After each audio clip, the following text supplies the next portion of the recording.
in this video I'm talking you through kneeling counter stretch. You're going to need something to lean on, something similar to what I've got, a chair. And it's really important that you get the arm position because this will stop everything compensating for when you're actually doing the move. So I'm going to be going like that, okay? Get yourself set up and you need to be able to have whatever you're leaning on, you need to be in a nice straight line. So this is perfect, this height for me. Okay, and make sure your knees are directly underneath your hips and your feet and your shins have to stay flat on the floor. When I get into this position, my right foot and shin always want to creep up like that. So it's got to be a concentrated effort for me to try and keep them flat on the floor. Okay, so we are going to sink down to the floor into a position how we're not meant to be doing this. Okay, I'm going to come back up and show you what we want. Sometimes it's good to start from that position and then work your way up. We'll do that in a minute, but I'll show you how it's best to be. Okay, so we are going to put a tilt in our pelvis, anterior tilt. And you might find that as you do that, it makes you sink with your rib cage to the floor. You need to be pushing up like that. So you really should feel it, a stretch on the undersides of your arms, your shoulder girdle. You might feel a stretch in your neck. Just remember to really relax your neck. Remembering the cues, anterior pelvic tilt and your knees. Make sure your knees haven't shifted or your hips haven't shifted back or forwards. Just make sure I'm set up properly for the video. Okay, anterior tilt. And then we're really making sure that our back is nice and straight and getting that really nice big stretch all across our shoulder girdle,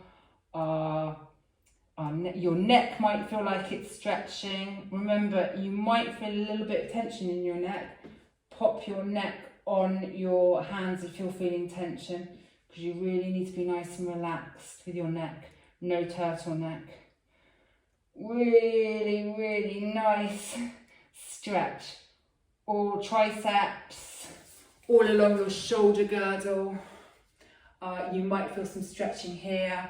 It might actually feel really uncomfortable on what you're leaning on. I know at first it was for me. So feel free to put a nice cushion there just to give you some, like buffer against what you're using, because you might find that your elbows might be a little bit not used to using something to do that movement on, because you're not normally in that position. Okay, and if it's find one of the sides that's comfortable for you. So I will talk you again what you're not meant to be doing, but it might be really good.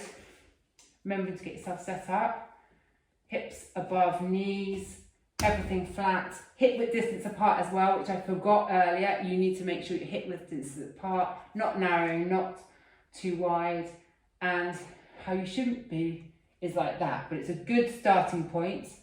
Okay, not sinking down.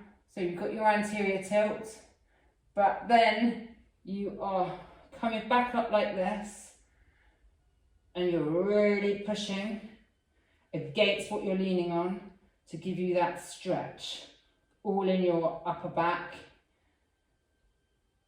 and your arms, making sure everything is, all the cues are there.